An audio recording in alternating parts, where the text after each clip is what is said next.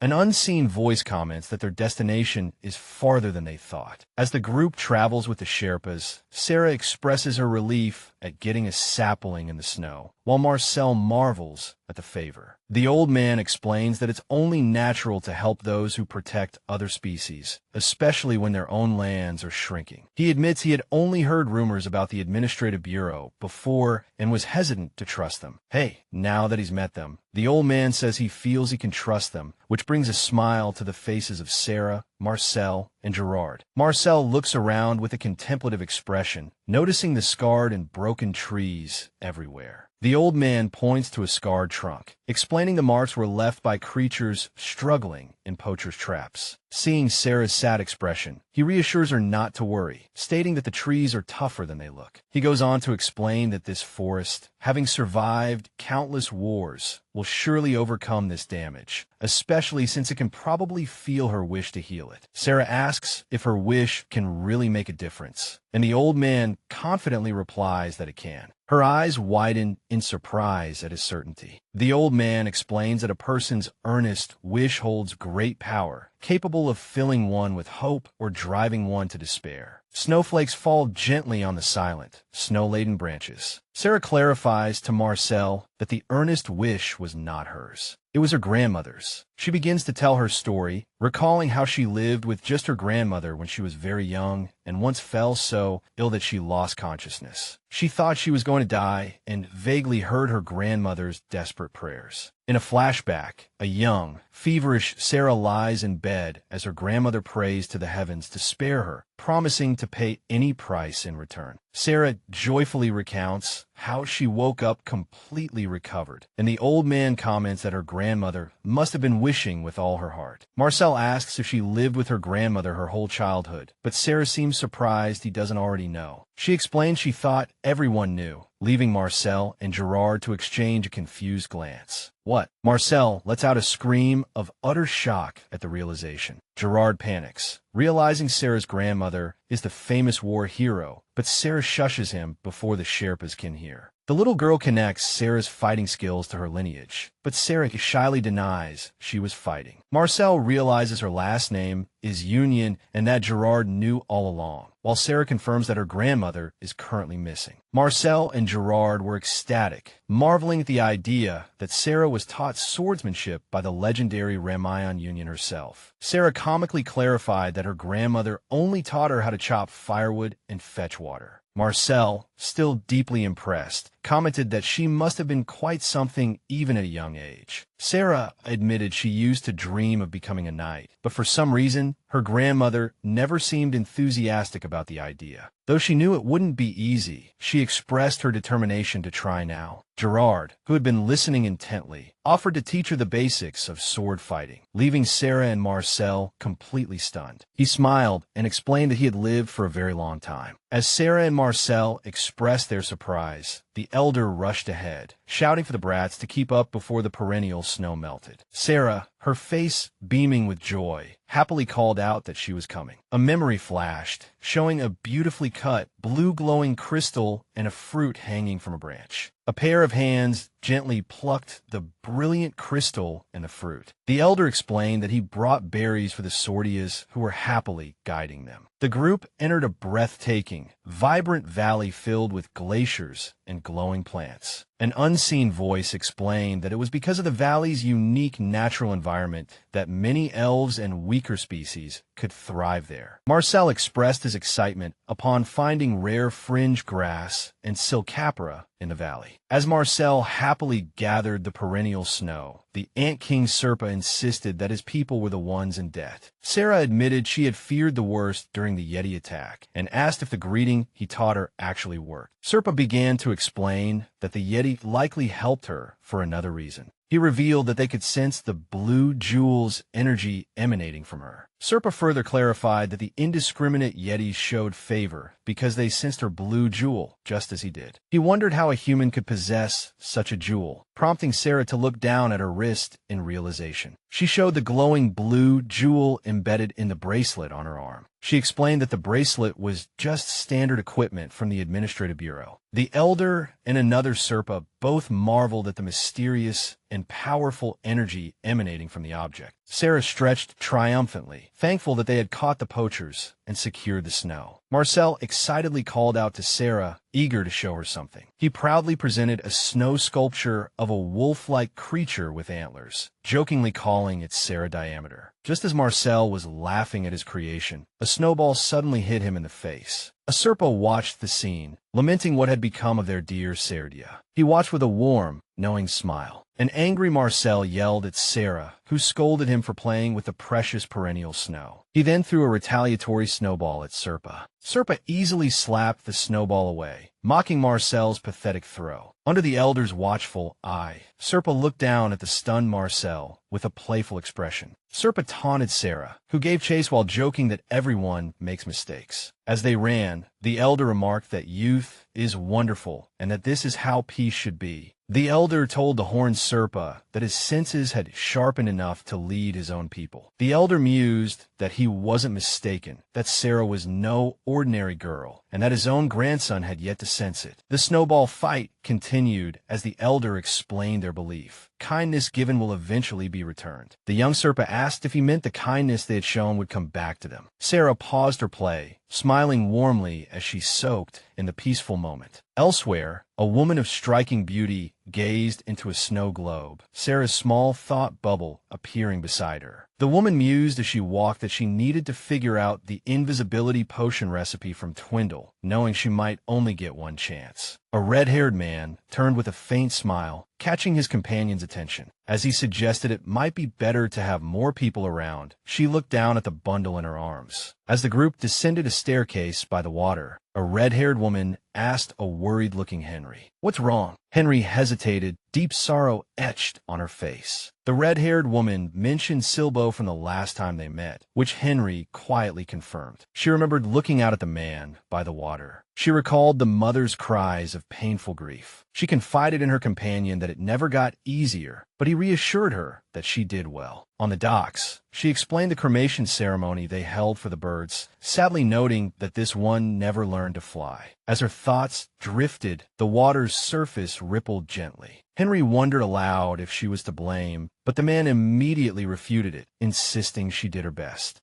She sighed, admitting this was why she tried to keep her distance from other species. Henry, heartbroken, clutched the small bundle and wept. On a small boat, the man gently asked if Sarah would mind helping him row. Sarah moved to the stern and began to row. The oar cut through the water with a gentle splash. The man mused that while rare, this kind of loss was a silent burden they all shared. He continued, explaining that some bury their grief in secret, as a man was shown before a grave. He added that others mourn deeply alone, as everyone is hurting in their own quiet way. He looked at Sarah, somberly warning her that one day this pain could be hers as well. An unseen voice told Henry it was time to act as a senior and give a proper farewell. A hand gently placed a flower-adorned basket into the water. The small basket drifted away from the boat, a silent offering against the backdrop of the castle. Henry watched with a solemn expression as the basket floated away. Suddenly, the group looked up at the sky with awe and surprise. A giant, spectral bird materialized in the air, prompting someone to wonder if the mother knew. Countless smaller spirit birds flew past the castle walls, filling the sky. As the flock of spirit birds soared, Sarah watched with tears in her eyes, deeply moved by the sight. As the basket sank beneath the water, Sarah resolved that one day she too would have to face such a loss. Night falls over the castle, blanketing it in a serene, starry sky. Inside, a woman ran with a box while an unseen person yelled for Rai to hurry up and get something to clean up the mess. Sarah asked Ray what happened, but he angrily retorted that they were busy and to get out if she wasn't here to help. A shocked Sarah rushed over, asking if something had happened to Ellen, but Ray aggressively questioned what business it was of hers. An enraged Ryan accused the Administrative Bureau of being all talk,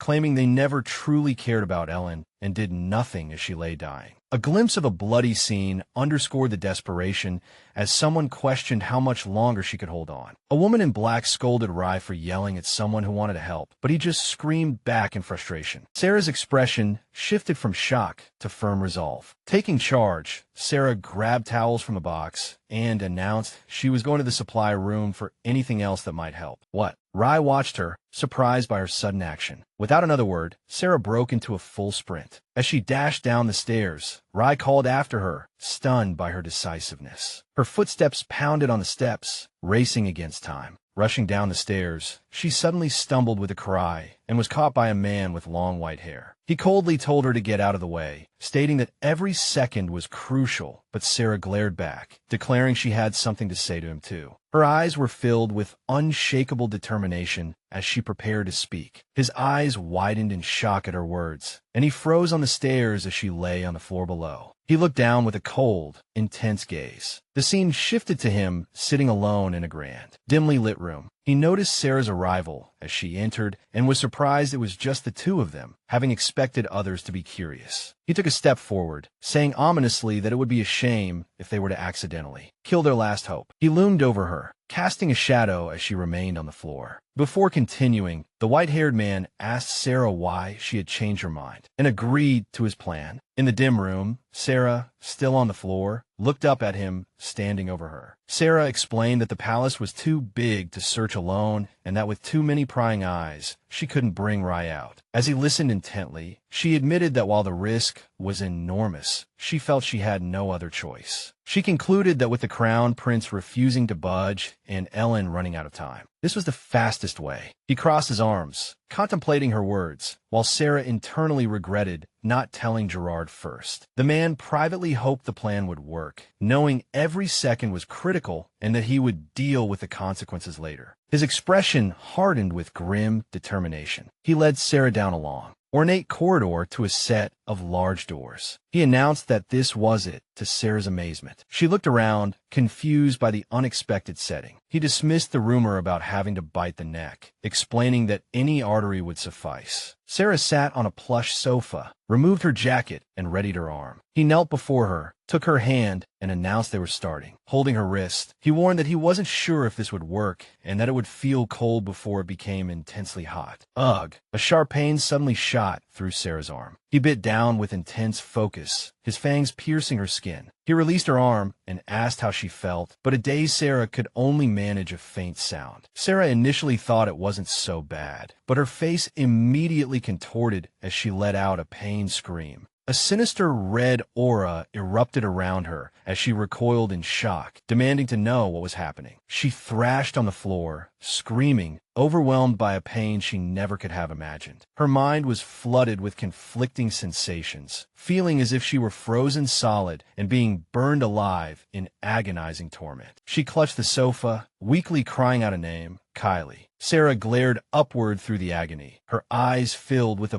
burning intensity. Kylie looked down in concern, asking about her strange expression and if something was wrong. He offered her a hand, asking what had happened. Her vision blurred, seeing multiple images of him looking down as she wondered where she was. Waking up in a coffin, she wondered if she was dead, but Kylie's voice called for her to get up. Sarah sat up, looking exhausted and disoriented, as Kylie congratulated her. Kylie informed her that she had survived and that 5 hours had passed, shocking Sarah, while two small children watched from the side. The two curious children poked her, amazed that the process had actually worked. Kylie added that there was a side effect. A startled Sarah looked at him nervously, asking what he meant. Kylie revealed that her blood was different from a normal human's and had a unique taste. A blonde child excitedly exclaimed that her blood tasted like rare pixie wine, to Sarah's disbelief. A woman with a bandaged face excitedly lunged forward, wanting a taste as well. Kylie watched with slight annoyance. Another woman shoved a fan in her mouth, scolding her to read the room, prompting a muffled apology. As Sarah prepared to leave, she asked them to wish her luck, and Kylie granted her leave. Just as she turned to go, a voice called out to the human. One of the children, with a confident smile, told her to get it right this time. The other child, with a bright, encouraging smile, told her not to be scared and that she would do great. Filled with new resolve, Sarah clenched her fist, ready for the task ahead. She stepped into a glowing portal where a figure was waiting. A man with an eye patch greeted her, and after she confirmed she was ready, he told her it was time to go. He led the way, informing her that the person she needed to see was waiting inside a magnificent Golden Palace. Heterogeneous Species Protection Bureau. Heavy footsteps. In a lavish reception room, an attendant informed Sarah that the prince was in a meeting and asked her to wait. As Sarah waited, she looked up, sensing something was off. The ornate furniture emitted a faint red glow, and she realized it was the scent of a real ruby. She whipped around in shock and started to call out a name she recognized. A dark-haired man sighed, introduced himself as Count Carlos, and stated that he had given up on hiding from her. Carlos leaned towards Sarah, questioning her presence and suggesting she was more out of place in the palace than he was. Sarah nervously agreed with his query, internally panicking about whether she had already been caught. Sitting across from her, Carlos bluntly asked if she had been spreading rumors about him. A confused Sarah hesitated, and Carlos pointed out that she had had ample opportunity to do so. He explained that while the rumors might not be believed, they would inevitably draw unwanted attention and investigation. Carlos then asked if she resented him for the false accusations and exile, leaving Sarah to reflect in silence. Sarah clarified that just as his grandmother had helped her father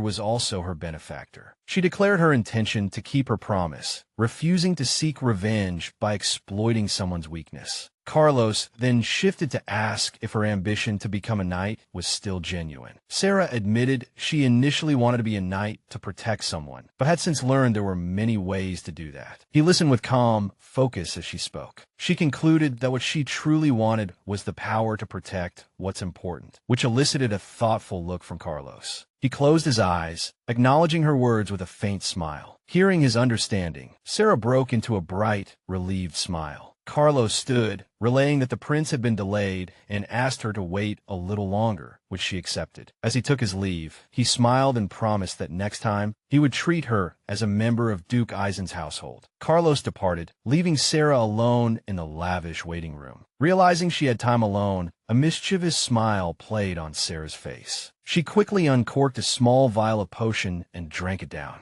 Ugh, she immediately recoiled, complaining about the potion's unexpectedly awful taste. As she complained, the vial in her hand suddenly began to glow with a bright blue light. Staring at her glowing, transparent hands, she realized with surprise that she had actually turned invisible. Now unseen, she dashed through a hall of guards, knowing there was no time to waste. She sprinted through the corridors, following a faint red trail only she could see. She moved stealthily through another corridor, her invisible form shrouded in a faint blue aura. Finding the source of the aura behind a bookshelf, she wondered if there was a secret switch. A memory of the vampire children warned her that the invisibility would wear off if she passed through enchanted walls or made sound. Hoping the wall wasn't enchanted, she pushed her hand toward the bookshelf and was relieved to find it passed right through. She stumbled out on the other side, thankful it was just a normal wall. Stepping into a vast, hidden chamber, she wondered what kind of room she had discovered. Realizing it must be the royal treasury, she anxiously scanned the room, unsure how to find the jewel among the treasures. Deciding to trust her senses, she closed her eyes and focused on tracking the jewel's scent. A faint red glow flashed in the darkness, signaling she had found a lead. She snapped her eyes open and turned, having locked onto the source of the scent. The red glow emanated from a single tile on the floor. She paused in her search, focusing on the suspicious floor tile. Wisps of red energy swirled around the ornate tile. She lifted the tile, revealing a secret compartment containing a book-shaped box. Clutching the ornate box, she stared in shock, realizing she had finally found what she had been looking for. Her eyes widened in horror at an unexpected discovery. A blood-stained cloth and a tattered tag lay next to the open box. She struggled to comprehend what she was seeing as she let out a silent scream at the gruesome sight. A dark shadow suddenly loomed behind her as she stared at the disturbing items, her mind reeling. "Our child!" Her scream echoed as the camera focused on the blood-stained cloth in the box. A man's voice called out her full name, Sarah Union, causing her to whip around in shock. Thump! She stumbled back as the prince confronted her, demanding to know why she was in his room. Thump! Thump! The prince's heart pounded violently, his face a mask of shock and pain. "You okay?" He suddenly collapsed, clutching his chest as Sarah cried out his title in alarm. Gasp! Rushing to his side, she touched his forehead, shocked to find he was burning up with a high fever. As Sarah announced she was going to get help, the prince weakly grabbed her wrist, telling her not to. She demanded to know what he meant, noting his terrible condition, but he just pleaded with her not to. He finished his sentence, begging her not to call anyone,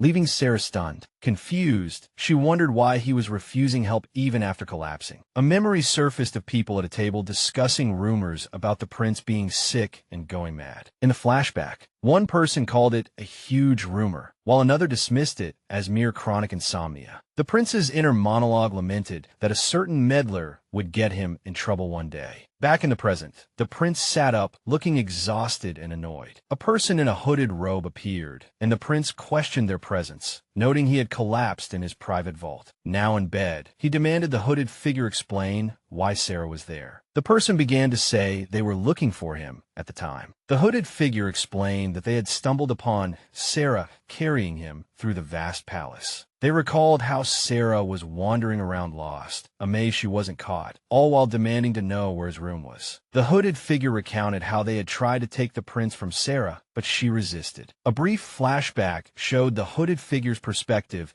as they confronted a determined Sarah. They concluded that it was the prince himself who refused to let go of Sarah, leaving him flustered and embarrassed by the story. With Sarah asleep, the hooded figure reported no other anomalies, and the prince decided to cast a protection spell on the room. He then asked for the list of banquet attendees, which the hooded figure handed over. The hooded figure promised to be his eyes and ears among the nobles, and he accepted their support. Ugh! Sarah stirred in her sleep, drooling a little on the bed. Wah! She woke up with a start to find the prince scolding her for drooling in his room, causing her to scream in fright. Sarah apologized profusely, explaining she was just so tired, but the prince dismissed it, admitting he had shown her an equally embarrassing side of himself. Getting up, he told her it was time to talk and advised her to relax. He warned with a menacing smile that her nervous stuttering would only irritate him. He acknowledged that she had broken into his private vault but failed to find what she was looking for. Startled by his insight, Sarah could only ask what. She immediately bowed, desperately pleading with the prince through tears to return the red jewel. She explained that the jewel belonged to Ellen and that Ellen's life had been in danger ever since Ron Steeler took it. The prince listened silently with an unreadable expression as she continued her heartfelt plea. He sarcastically praised her convincing argument, saying she had almost persuaded him to hand it over. His expression darkened, revealing his true, unshakable intentions. He posed a dilemma. Would she risk the empire to save one child's life? He clarified the stakes, demanding she weigh one life against the fate of the entire continent. As she froze, the prince confirmed the gravity of the choice he had presented. He calmly instructed her to sit down before they continued their discussion. He brought up the war over the Ogre Forest, mentioned Rena Union, and noted that Sarah's answer was what most citizens believed. Deciding to give her the full picture, he prepared to tell her an old story. He spread a massive, detailed map of the continent on the table. He began to explain the real reason why humans went to war with other species. He explained that the conflict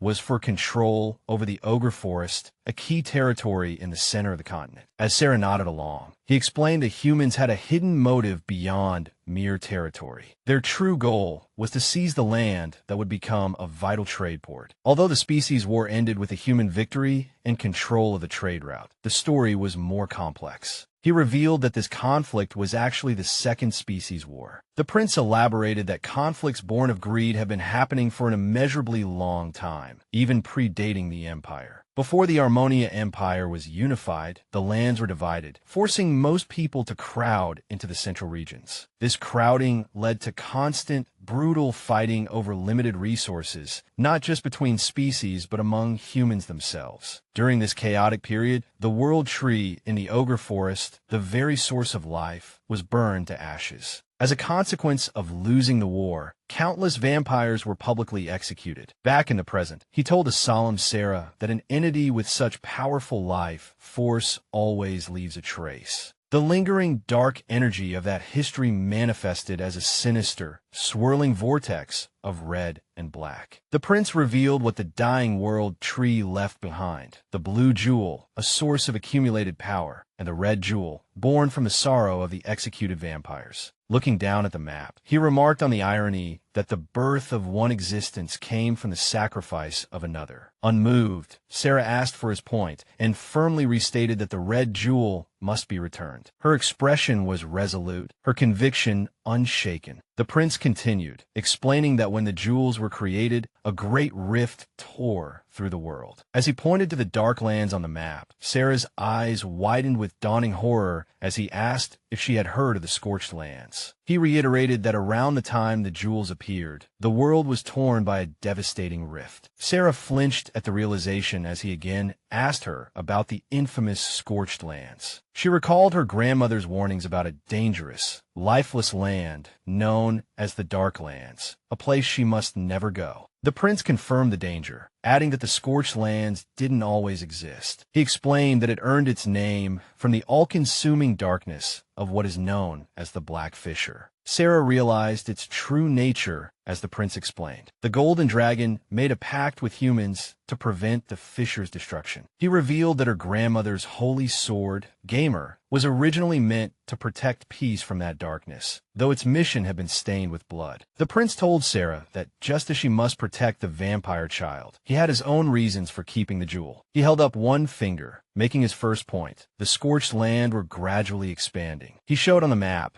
that the corrosion accelerated during the current emperor's reign, starting with the very war that made Rena Union a hero. A shocked Sarah asked if her grandmother's war had worsened the fissure, and the prince suspected this was why she had disappeared. Staring at the map, she wondered if this ugly political truth was what the old stories were really about. The prince revealed his second reason with a grim smile, giving a name, A.M.E. He declared that the first prince, Claw, was a madman, leaving Sarah utterly speechless with shock. He clarified that he wasn't insane, but cursed as the price for the emperor breaking an ancient pact. He explained that he had been plagued by nightmares since birth due to his father breaking the pact, prompting Sarah to ask why he had to bear the burden. The prince flippantly suggested it was easier to curse a young man than an old emperor, his brazen words shocking Sarah. He said the solution was partially successful, leading his oblivious father to enact laws banning interspecies trade. Sarah argued that interspecies hunters were still rampant, and he agreed. He explained that the law only made the hunters more secretive and meticulous, becoming a nuisance. He declared that he must become emperor to gain the authority needed to control the situation. A sly, confident smile played on his face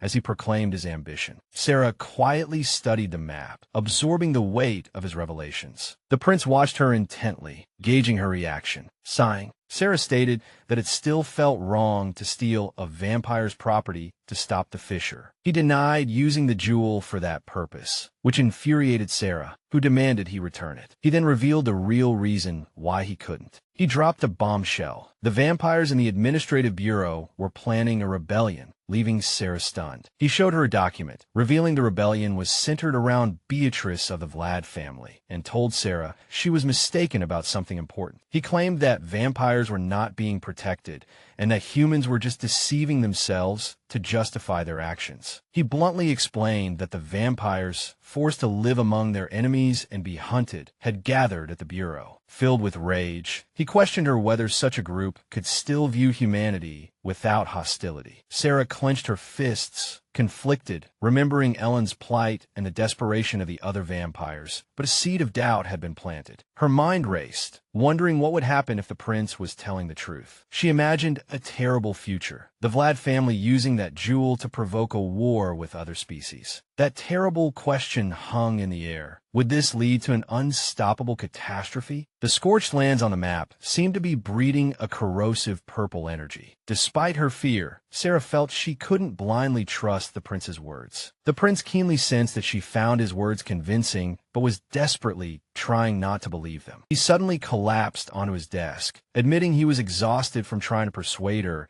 and changing how he addressed her. He held up a formal invitation to a celebration commemorating the advent of the Golden Dragon, a grand event attended by all high-ranking nobles. He casually offered to arrange for her to attend, which left her completely stunned. He patted her on the shoulder and said that while it would be stressful for her, it was the best way to understand the current situation. As she held the invitation in shock, he asked if she was foolish enough to refuse his offer. He added that her presence would also help convince the vampires. The prince leaned in close to her and intently whispered for Sarah Union not to forget. He looked directly at the astonished Sarah and told her she was not a demi-human, but a human just like him. Late that night, under the starry sky, Sarah's thoughts spiraled into a panic as she realized she was completely doomed. She stomped up the stairs, fuming that she had failed to get the jewel, listened to a bunch of crazy stories, and was now being forced to attend an imperial banquet. Whoa! A white-haired man suddenly appeared upside down in front of her, making her scream. He muttered to himself, pondering about Sarah, the ruby, and the banquet. "You scare me to death, Phantom," she yelled, while he looked at her innocently, and a small, cat-like creature also let out a cry. Now, sitting calmly, Phantom was lost in thought, his chin in his hand. Sarah, with a hopeful smile, suggested that if she were honest with the vampires, they might understand the situation. She decided to try being honest, but Phantom stopped her, asking what she planned to be honest about. Sarah, with a strange smile, announced that she had something to say to the vampires. Her resolve crumbled into fear as she fretted that honesty wouldn't solve anything and worried they would eat her. Just then, a voice announced they had arrived. Sarah stood before a group of vampires in a hall, one of whom asked if she had good news.